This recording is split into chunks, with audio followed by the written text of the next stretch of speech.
भगवान की माया शक्ति पर कोई विजय पा सके असंभव, पर विजय पाई जाती है तो कैसे? जिनका हजारों मुख से यशगान भगवान शेष जी करते रहते हैं पर उनके गुणों का पार नहीं पाए, उन प्रभु का नाम जप, उन प्रभु का नाम कीर्तन तुम्हें माया पर विजय प्राप्त करा देगा। माया, भ्रम, अज्ञान, अविद्या। जो भगवान के नाम गुण का कीर्तन करता रहता है, श्रवण करता रहता है, उसको प्रगट में भी कभी कोई परास्त नहीं कर सकता। ऐसा नहीं कि परास्त करने नहीं आएगा, परास्त करने आएगा। काम, क्रोध, लोभ, मोह या संसार का कोई व्यक्ति, घटना, परिस्थिति आते हैं, विघ्न तो आते ही हैं, सबके जीवन में आते हैं। पर नाम चल रहा है, बड़ा चमत्कार जीवन में प्रकट होता है नाम का।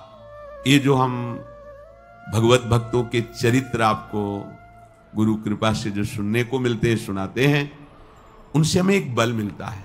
वो एक छोटी जीवनी की धरा से एक भगवत स्वरूप स्थिति को प्राप्त होते हैं। जैसे हम शरीरासक्त होकर विषयों में, भोगों में लगे, एक छोटी धरा है। शरीर और भोगों का त्याग करके निरंतर ब्रह्माकार भगवदाकार वृत्ति, ये बड़ी धरा है। छोटी धरा से बड़ी धरा तक, इसमें तर्क वितर्क या संशय की कहीं कोई भी गुंजाइश की जरूरत नहीं। भक्तों के चरित्र श्रवण मात्र से प्रभु के नाम रूप लीला धाम में रति होती है। आपके मुख में भगवान नाम चल रहा है तो कोई भी आपको परास्त नहीं कर सकता। बड़ी महिमामयी इस महाभागवत की बात है। सुधनवा जी, एक चंपापुरी नाम का राज्य था, वहां के राजा हंसध्वज जी थे, उनके पुत्र थे श्री सुधनवा जी। परम धार्मिक, धर्म पूर्वक राज्य का शासन करना और प्रभु की भक्ति में रत रहना और योद्धाओं में सर्वश्रेष्ठ वृत्ति रखना, ये हंसध्वज राजा का प्रभाव। पूरी प्रजा को अपने पुत्र की तरह पालन करना। राजा पूरे देश का पिता है और प्रजा पुत्रवत राजा के द्वारा पोषित होती है। जो प्रभु का भजन करते हैं, ये न समझा जाए कि वो गरीब ही लोग भजन करते हैं, भिखारी लोग भजन करते हैं, ऐसा नहीं। ये प्रभु का भजन जो करते हैं वो गरीब नहीं है, जो प्रभु का भजन नहीं करते वो गरीब है। क्योंकि अंतिम समय उनके पास कुछ नहीं रहता तो हुए ना निर्धन। और जो भजन करते हैं वो माला माल होकर के यहां से जाते हैं। परम धन राधा नाम, खूब जमा है राधा नाम, अब उनको आनंद ही आनंद प्राप्त होगा। तो ये उस समय की बात है जब महाराज युधिष्ठिर अश्वमेध यज्ञ कर रहे थे।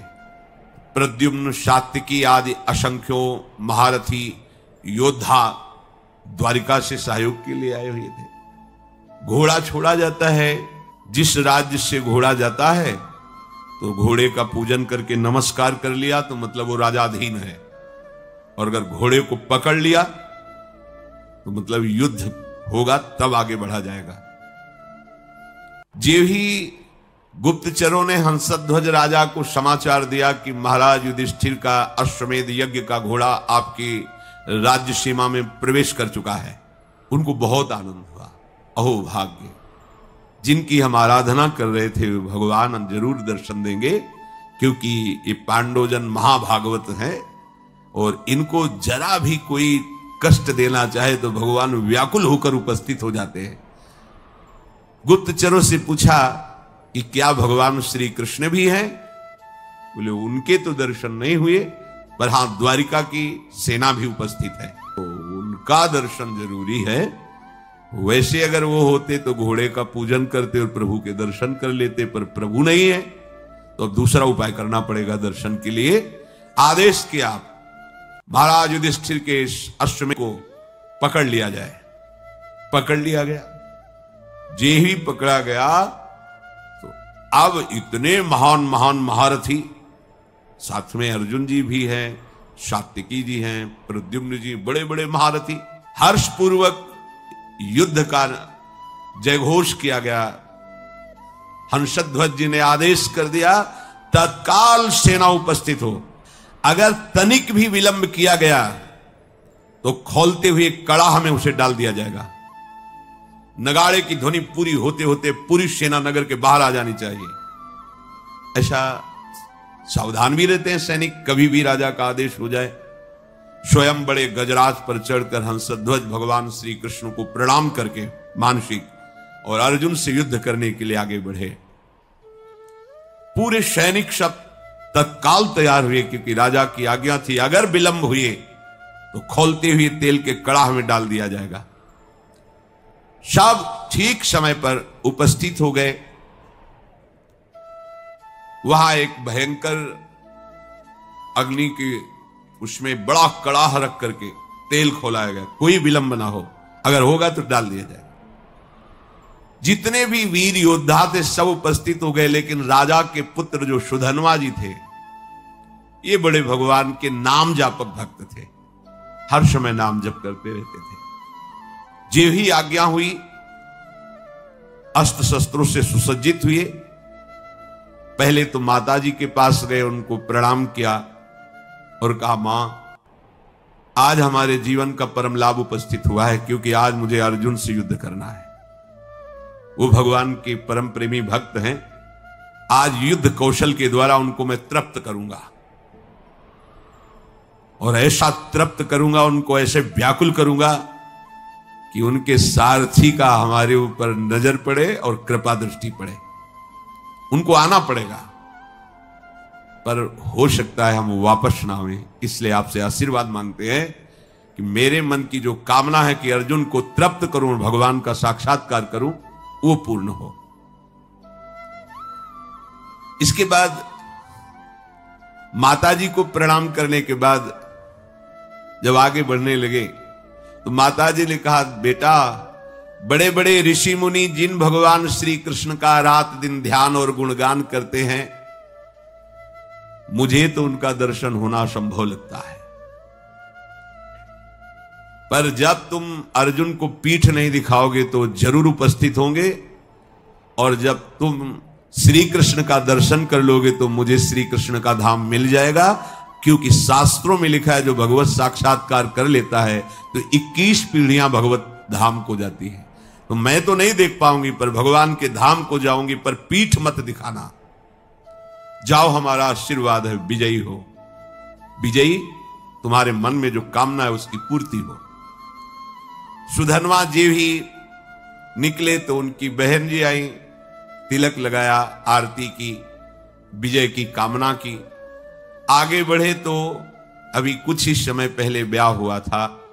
प्रभावती नाम की पातिव्रत धर्म से युक्त पत्नी थी। मुस्कुराती हुई सामने आई और सुधन्वा की पूजा की और कहा, स्वामी मुझे पता है आज आप कहां जा रहे हो, महाबली महारथी अर्जुन से युद्ध करने।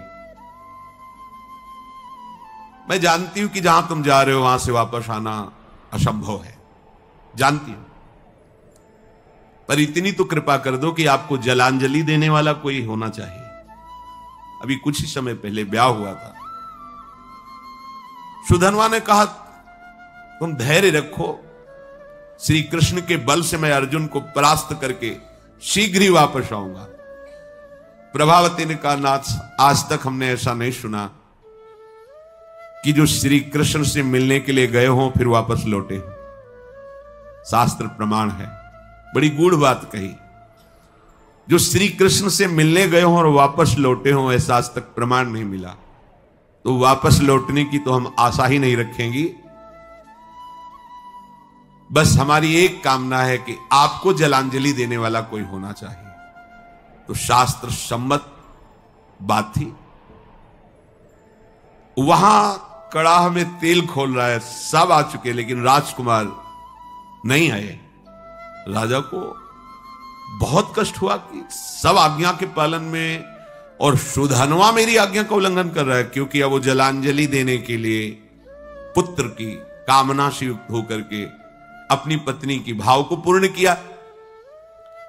उनको तो पता नहीं, तो जल्लादों को तुरंत भेजा, सुधन्वा को पकड़कर लाया जाए, खोलते कड़ाह में डाल दिया जाए। राजा की बड़ी विचित्र होती है। वो अपराधी साबित हो गए हैं, क्योंकि विलंब हो गया, राजाज्ञा का उल्लंघन किया। जे ही राजा की आज्ञा हुई, वो जल्लाद प्रकृति के सैनिक तत्काल गए और सुधन्वा स्नान आदि करके पवित्र होकर बाहर निकल रहे थे। तुरंत सुधन्वा से कहा कि महाराज का आदेश है, आपको बंदी बना लिया जाए और कड़ाह में डाल दिया जाए, क्योंकि आप विलंब हुए हैं। उनका एक बार पिताजी के सामने तो पहुंचने दीजिए। गए, पिता को प्रणाम किया। हंसध्वज ने कहा, हमारी आज्ञा का उल्लंघन का जो निर्णय किया गया है वही इनके साथ बर्ताव किया जाए। जो शंख और लिखित नाम के आचार्य थे, उनके हर राजा के पास आचार्य कोटि के महापुरुष की सलाह मिलती थी। जैसे परम ज्ञानी जनक जी हैं, पर सदानंद जी विराजमान हैं। चक्रवर्ती सम्राट महाराज दशरथ तो वशिष्ठ जी विराजमान हैं। देवराज इंद्र तो बृहस्पति जी विराजमान। पहले ऐसा होता था कि सम्राटों के ऊपर, राजाओं के ऊपर महाराज विराजमान होते थे और कोई भी समस्या का समाधान उन्हीं से लिया जाता था। ये पुरोहित जो शंख और लिखित थे, ये जलते थे सुधन्वा से, क्योंकि सुधन्वा निरंतर नाम जप करते हुए भगवत आराधना में, ये उनको पसंद नहीं था। तो कई बार तर्क वितर्क किया था। अब उनको अवसर मिला।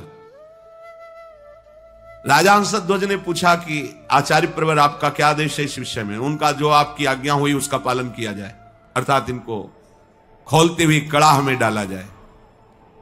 स्वभाव से ईर्ष्या रखने वाले ये शंख और लिखित आचार्य ने खोलते कड़ाह में सुधन्वा को डालकर उनका जीवन अंत कर दिया जाए, ऐसा ही दस्तखत कर दिया।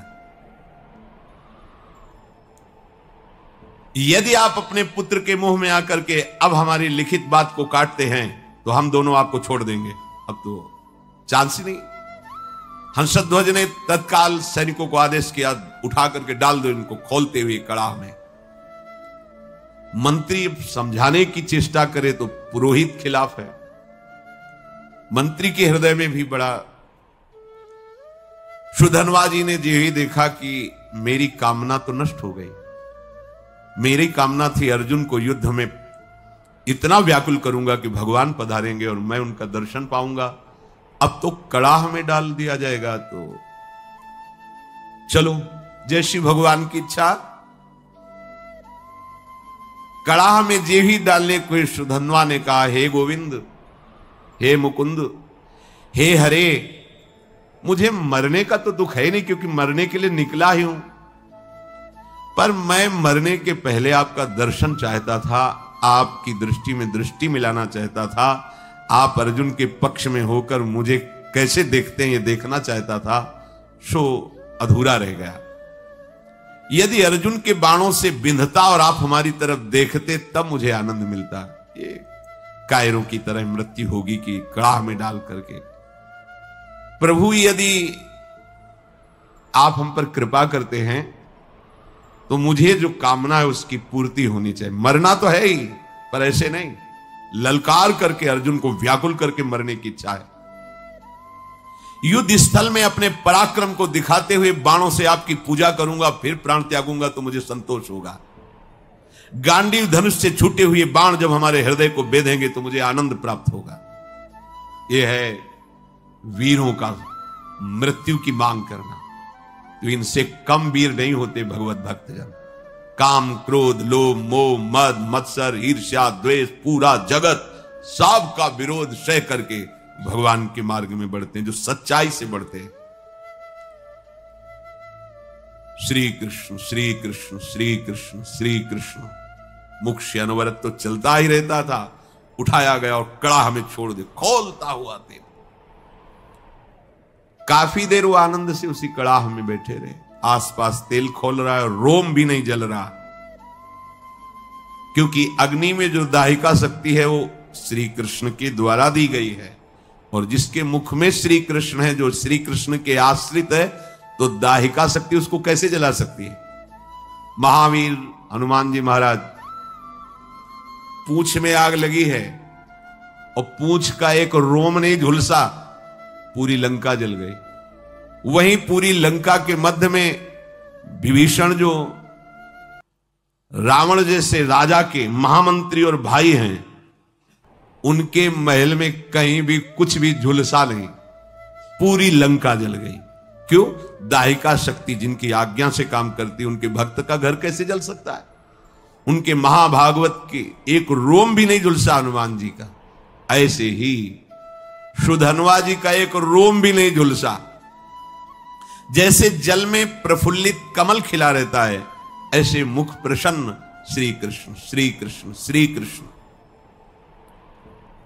अब सबको बड़ा आश्चर्य हुआ, तेल बुद बुद बुद बुद खोल रहा है, ये भी नहीं है कि वो शांत हो, और वो प्रसन्न मुद्रा में श्री कृष्ण श्री कृष्ण। ये नाम का बहुत चमत्कार है, अपने लोग उसे समझ नहीं पा रहे हैं। राजा हंसध्वज ने अपने पुरोहित शंख और लिखित से कहा, ये क्या हो रहा है? ये जल क्यों नहीं रहा है? पुरोहित जी विचार करके सोचते, आग तो जल रही,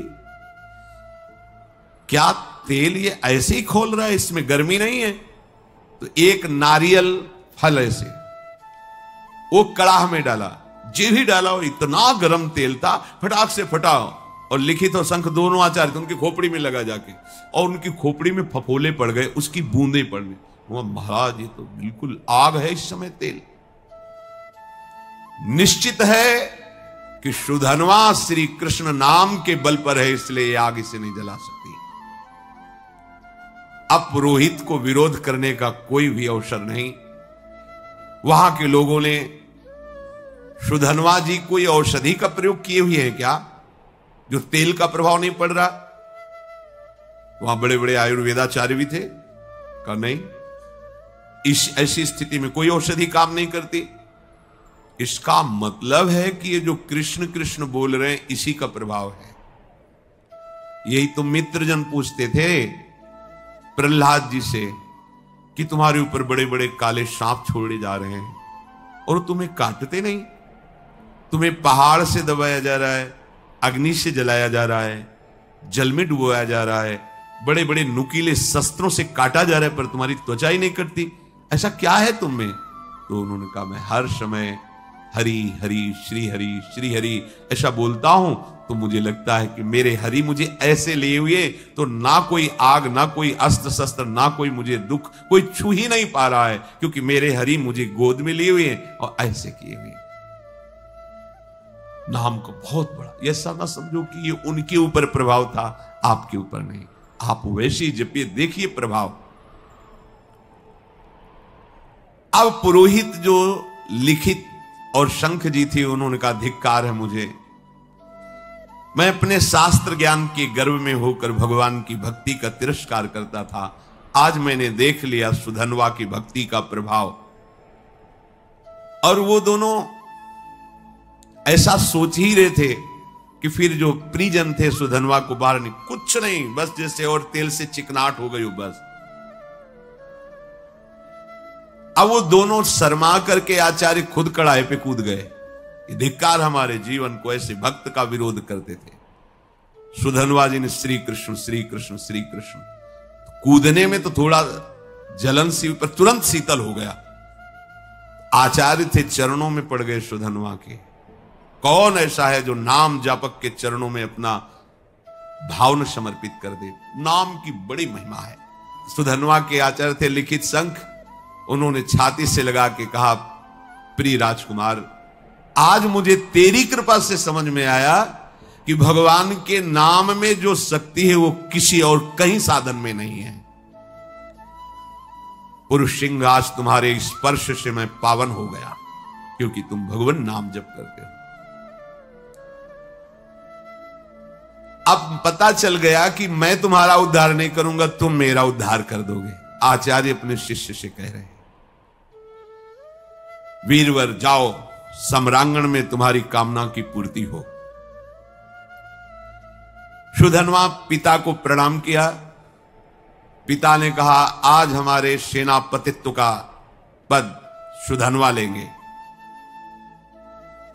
अब युद्ध प्रारंभ हुआ। सुधन्वा कब प्रत्यंचा चढ़ाई और बाण छोड़ा, बड़े बड़े सैनिक देख ही नहीं पा रहे थे। लोगों को ये भ्रम रहता है कि हम नाम जप करेंगे तो स्कूल में पढ़ाई में विघ्न पड़ेगा, हमारे कामकाज में विघ्न पड़ेगा। ऐसा मत सोचिए। नाम जप करोगे तो आप बहुत अच्छे विद्यार्थी होगे, नाम जप करोगे तो आप बहुत अच्छे किसान होगे, नाम जप करोगे तो आप बहुत अच्छे, जो भी जिस मार्ग में जाओगे बहुत अच्छे बन जाओगे, क्योंकि बुद्धि पवित्र होगी और भगवान नाम की सामर्थ्य है तो आप जो चाहोगे कर सकते हो।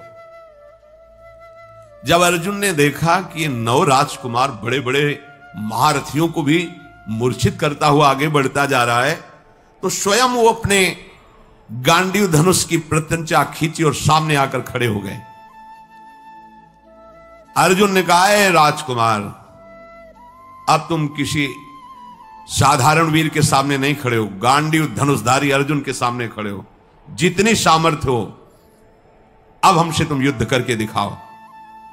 सुधन्वा ने निर्भयता पूर्वक हंसकर कहा, हे पार्थ, आपने बहुत सी लड़ाइयां लड़ी और विजय को प्राप्त हुए हैं, पर उसका तुम कारण नहीं जानते हो कि तुम विजय में क्यों प्राप्त हुए हो। क्योंकि तुम्हारे सारथी श्री कृष्ण थे। इस समय तुम हमारे सामने टिक नहीं सकते क्योंकि तुम्हारा सारथी नहीं बैठा है, श्री कृष्ण नहीं है। तो यद्यपि तुम महावीर हो पर तुम मेरे सामने नहीं टिक सकते। तुम्हें सलाह देता हूं, अगर मेरे पर विजय प्राप्त करनी तो अपने सारथी की याद करो, नहीं तो तुम्हारी सामर्थ्य नहीं है, ये गांडीव धनुष के निकले हुए बाणों की सामर्थ्य नहीं कि मुझे परास्त कर सके। एक बालक के मुख से ऐसी चुनौती, अर्जुन जी परम धनुर्धर, दिव्यास्त्रों का ज्ञान, क्रोधित होकर सुधन्वा पर बाणों की वर्षा शुरू कर दी। सुधन्वा जी ने हंसते हंसते एक एक बाण को तिल तिल के समान काट के गिरा दिया। अर्जुन जी को लगा आज तक ऐसा भी, बाणों को काट देना अलग बात, लेकिन हर बाण को तिल तिल काट के बाणों की वर्षा हो रही। बाणों को काटते हुए अपने बाणों से ध्वजा, धनुष, प्रत्यंचा सब पर चोट पहुंचा दी। सुधन्वा ने ध्वजा काट के गिरा दी, प्रत्यंचा काट दी, गांडीव पर प्रहार किया और अर्जुन के सारथी को भी घायल कर दिया और कहा, कहां गया तुम्हारा वो पुरुषार्थ गांडीव धनुषधारी अर्जुन। बिना प्रत्यंचा का धनुष, बिना ध्वजा का रथ, सारथी बेहोश। आश्चर्य में पड़ गए कि ऐसा वीर बालक तो हमने देखा ही नहीं। अब उनके मुख से हर समय चल रहा है जो भगवान का आदेश, मामनुष्यमर युद्ध च कृष्ण कृष्ण कृष्ण कृष्ण। आप तो बहुत बड़ी बड़ी बातें कर रहे थे, देखा बालक का चमत्कार, मुझे बालक कह रहे थे, अब कहो तो आपको बाणों से घायल करके ऐसी दशा में पहुंचा दूं जो वीर पुरुषों को शोभा नहीं देती। अब भी अवसर है, याद करो अपने सारथी को और बुला लो, क्योंकि यही इच्छा थी कि एक बार श्री कृष्ण को देखूं। अर्जुन को लगा कि जब इस हालत में पहुंचा दिया तो अगला बाण तो हमें मूर्छित करके गिरा देगा। जे ही स्मरण किया, भगवान दौड़ते हुए आ गए। यही है भगवान का वात्सल्य। जैसे मां, तो मां कहीं भी वो आवाज पड़ते ही भाग के आ जाएगी, लेकिन उनके लिए जिन्होंने केवल भगवान को अपना माना है, केवल, अगर दूसरा कोई है तो रुके रहेंगे, ध्यान रखना। अगर दूसरा कोई बल नहीं है तो उसी समय आपको अनुभव होगा, आ गए प्रभु। जैसे द्रौपदी जी को अनुभव हुआ, वस्त्र रूप में आ गए प्रभु। मन ही मन भगवान को पुकारा, ते ही दया में भगवान दौड़ते हुए आए और सारथी जो मूर्छित था उसको हटाकर अर्जुन की घोड़े की जो बागडोर थी पकड़ ली। सुधन्वा ने, क्योंकि पूरे जन्म यही आशा थी, एक बार देखो ओ नील मेघ श्याम की कांति, अभयद भुज दंड मूल पीनन ससानुकूल, कनक निकस लसित कुल दामिनी दर की। ऐसे सुंदर नेत्र, ऐसा पिता, पहले तो शोभा का पान करता रहा। जी भर के दर्शन किया, रथ से उतरा, प्रणाम मुद्रा में हुआ, क्योंकि आराध्य देव है। बस रोष में आके फिर रथ में, और पार्थ अब संकोच मत करना, तुम्हारी विजय होगी। ये देखो भगवत भक्तों का हृदय कैसा होता है, जिसके पक्ष में भगवान है, मैं कहता हूं तुम्हारी विजय होगी। पर मेरे पर विजय प्राप्त करने के लिए तुम्हें पुरुषार्थ दिखाना होगा। ऐसे नहीं कि मैंने धनुष रख दिया तुम्हारी विजय हो जाएगी। अर्जुन ने कहा, वीर आज मैं तुम्हारे सुंदर मस्तक को 3 बाणों के द्वारा काट कर गिराऊंगा। यदि मैं श्री कृष्ण के सामने तुम्हारे सिर को ना गिरा सकूं तो मेरे जितने पूर्वज हैं सब पुण्यहीन होकर के नरक में गिर जाएं। ये मैं प्रतिज्ञा करता हूं। सुधनवा ने कहा, पार्थ मैं श्री कृष्ण के सन्मुख प्रतिज्ञा करता हूं कि आपके तीनों बाणों को अपने पास नहीं पहुंचने दूंगा, बीच में ही काट के गिरा दूंगा और 3-3 टुकड़े करूंगा, और ऐसा ना करूं तो मुझे घोर दुर्गति प्राप्त हो। महाबली सुधनवा ने 10 बाणों के द्वारा अर्जुन को, 100 बाणों के द्वारा श्री कृष्ण को, 1 बाण रथ पर चलाया जो कुम्हार की चाक की तरह पूरे रथ को उठा के घुमाने लगा, और 100 हाथ दूर फेंक दिया सुधनवा ने।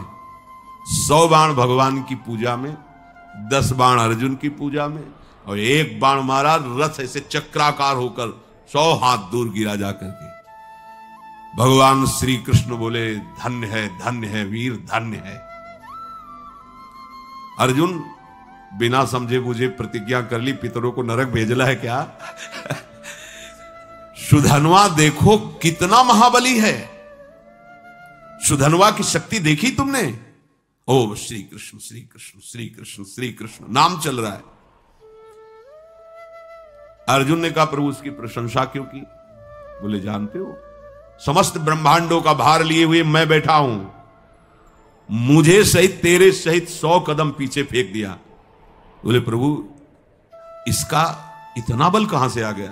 बोले, ये बहुत जोरदार है, ये तो निरंतर नाम जप कर रहा है, और दूसरा एक पत्नी व्रत है।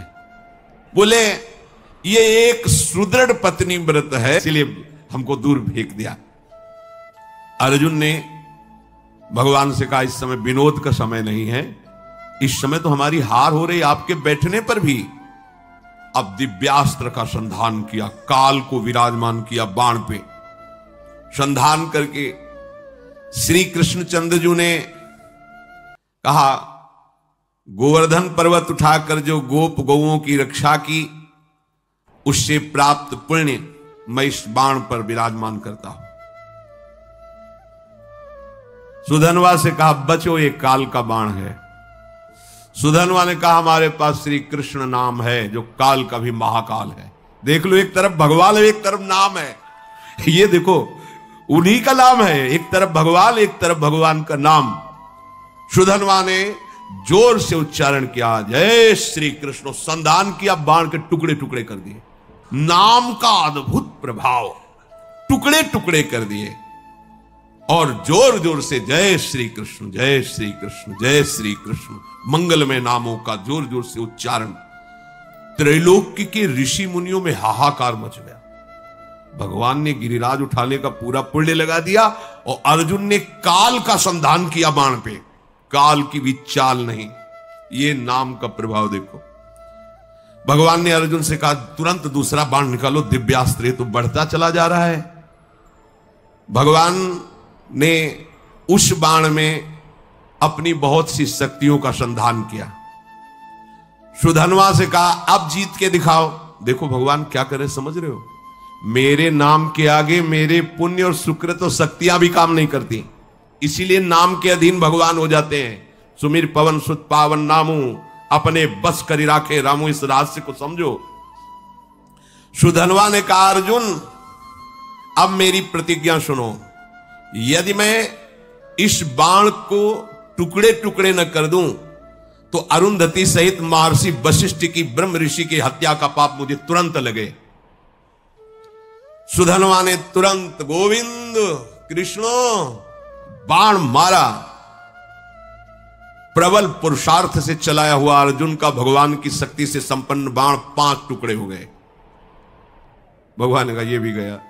ब्रह्म इतना बड़ा शक्ति संधान किया, अर्जुन उदास होने लगे। प्रभु अब क्या होगा, तुम्हारी शक्ति भी इसमें थी सब क्या? यही समझो, रहस्य समझो। भक्तों ने यही रहस्य समझा है, भगवान की भी रक्षा भगवान के नामों से यशोदा मैया और सब गोपियों ने की। बाल गोविंद की लीला में पढ़ के, अरे नाम इतना बड़ा है कि कहां लगी नाम बड़ाई, राम न सकई नाम गुण गाई। तभी तो संत जन छाती चौड़ी करके घूमते हैं, राधा राधा राधा। हमारे पास राधा नाम, हमारे पास कृष्ण नाम, गोविंद नाम है, मतलब प्रभु हमारे अधीन है। भगवान देखा कि अर्जुन निरुत्साहित हो रहे हैं, तो 5 जन शंख को लिया, और 5 शंख का नाद जो है ना, वो उत्साहवर्धन करने वाला होता है। 5 जन शंख बजाया और अर्जुन से कहा अब बाण संधान करो। महामनस्वी अर्जुन ने तीसरा बाण हाथ में लिया और भगवान ने कहा कि जब मैं राम अवतार में राम जी बना था तो एक पत्नी व्रत रहा हूं, उसमें तो राम जी बहुत मर्यादा पुरुषोत्तम अवतार भगवान का, ये प्रेमावतार है, वो मर्यादा पुरुषोत्तम, यही प्रभु है। मैं उस सुकृत को इस बाण पर विराजमान करता हूं। फिर ब्रह्मा जी को आदेश किया पिछले भाग पर विराजमान हो, और काल को दोबारा आदेश किया अग्रभाग पर प्रतिष्ठित हो, और प्रभु ने कहा चलाओ बाण। ब्रह्मा जी, काल जी और वो पुण्य सुकृत रामावतार का है। सुधन्वा प्रभु की तरफ देखा और मुस्कुराया। बड़ा प्रेममय प्रसंग है। अर्जुन से बोला अब भी संशय है तुम्हें, तुम्हारे विजय के लिए क्या कर रहे हैं, देख रहे हो, तुम्हें संशय, भला कोई प्रतिज्ञा करो अब तुम इस बाण के बचाने के लिए। अर्जुन ने कहा वीरवर, यदि तुम्हारा मुकुट सहित मस्तक में काट के ना गिरा दूं तो भगवान श्री हरि और भगवान शंकर में भेद करने से, निंदा करने से जो पाप लगता है वो मुझे अभी लगे। सुधनवा ने कहा मैं इस बाण को अगर काट ना दूं तो काशी में मणिकर्णिका तीर्थ में भगवान शिव जी को पैर मारने से जो पाप लगता है, शिव विग्रह पर पैर, वो मुझे पाप अभी लगे। दोनों भगवत भक्त हैं और इतनी बड़ी बड़ी प्रतिज्ञा। सुधनवा ने भगवान श्री कृष्ण की तरफ देखा और कहा जय श्री कृष्ण, जय श्री कृष्ण। अर्जुन उस बाण को संधान किया। सुधनवा ने उस प्रभावशाली बाण को कृष्ण कृष्ण कहते हुए काट दिया। हाहाकार मच गया। इस बाण को तो कोई काट ही नहीं सकता था, क्योंकि इतनी महिमा से युक्त हो गया था। अब कटा हुआ बाण का अग्रभाग सुधनवा के मस्तक को काट करके गिरा दिया। बाण तो काट दिया, पर कटा हुआ अग्रभाग बाण का जाकर सुधनवा के मस्तक को काट कर गिरा दिया। आश्चर्य की बात कि सुधनवा के कटे हुए मस्तक से भी निकल रहा था जय श्री कृष्ण, जय श्री कृष्ण, जय श्री कृष्ण। जैसे द्वेष भाव से भजने के कारण रावण के भी मुख से निकल रहा था, कहां राम रन हतोपचारी, खोपड़ी पड़ी है पर उससे निकल रहा था कहां राम रन हतोपचारी। महाभागवत सुधनवा जी के कटे हुए सिर से निकल रहा था जय श्री कृष्ण, श्री कृष्ण, श्री कृष्ण। भगवान श्री कृष्णचंद्र जी उतरे और अपने कर कमल से उसके सर को उठाया और हृदय से लगा। ये तो बाहरी लीला थी। इतने में सुधनवा के जो शरीर से ज्योति निकली थी, भगवान की परिक्रमा करके भगवान में लीन हो गई। श्री कृष्णचंद्र जी ने सुधनवा के पिता से कहा ऐसा भक्त अभूतपूर्व है, शायद ऐसा ना हुआ है, ना ऐसा आगे होगा। जैसा तुम्हारा पुत्र मेरा भक्त था, वो तो मेरे दिव्य धाम में गया। शोक मत करना, विलाप मत करना, रोना मत, क्योंकि रोने लायक नहीं है। रोने लायक संसारी जन होते हैं जो प्रभु से विमुख जीवन व्यतीत करते हैं। जो प्रभु में जीवन व्यतीत करते हैं वहां तो उत्साह मनाया जाता है, क्योंकि वो धाम गया, नरक तो गया नहीं कि रोए। धाम गया तो खूब नाम कीर्तन किया जाता है। भक्तों को अभय देने वाले प्रभु श्री हरि के नाम की अपार महिमा है। इसलिए भगवान कह रहे अनन्य हो करके सततम कीर्तन। निरंतर मेरा, इससे बड़ा कोई लाभ नहीं। क्या चाहिए, जो चाहिए सब प्राप्त हो जाएगा। आप जैसे भी बने, भाव से, कुभाव से, श्रद्धा ना हो तो भी जो नाम आपको प्रिय लगे, सब हमारे प्रभु के नाम है, उनके नाम का खूब जप करो, कीर्तन करो, सुखी हो जाओगे, आनंदित हो जाओगे। भगवान उनकी ही रक्षा नहीं करते, हम सबकी रक्षा करेंगे। पर जब हम अहंकार से युक्त होकर, तो फिर भगवान अहंकारी की रक्षा नहीं करते। जो भगवान का आश्रय लेकर नाम जप करता है, भगवान उसकी निश्चित रक्षा करते हैं।